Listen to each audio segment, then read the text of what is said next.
Hi guys, welcome back kat dapur Liana Loves Kitchen.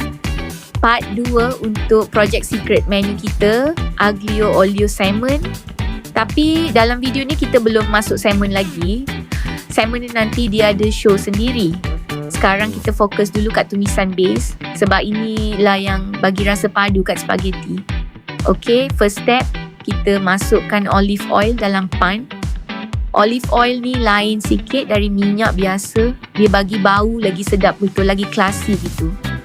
Bila minyak dah panas, kita masuk garlic yang dah slice nipis pakai vegetable cutter tu. Bila garlic kena minyak panas, bau dia terus keluar. Serius guys, bau dia boleh buat perut berkeroncong walaupun baru makan tadi. Next, kita masukkan cili padi. Kalau ikut resipi Italian, diorang pakai chili flakes je. Tapi kita orang Malaysia tak sah kalau tak ada kick pedas.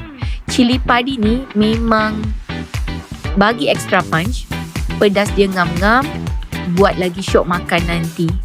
Lepas tu tambah parsley fresh, kasih colour hijau sikit dan bau lagi wangi. Dan kita splash sikit air. Ni trik dia, jangan biar kering sangat. Bila masuk air, terus bunyi tu kan macam sound effect TikTok transition. Simple tapi puas hati. Kita kacau slow-slow, bagi garlic keemasan, jangan sampai hangit. Cili pun dah sebati, parsley pun dah layu cantik. Masa ni, kalau ada orang lalu kat dapur, confirm, dia orang akan cakap, bau apa ni? Lapar siot.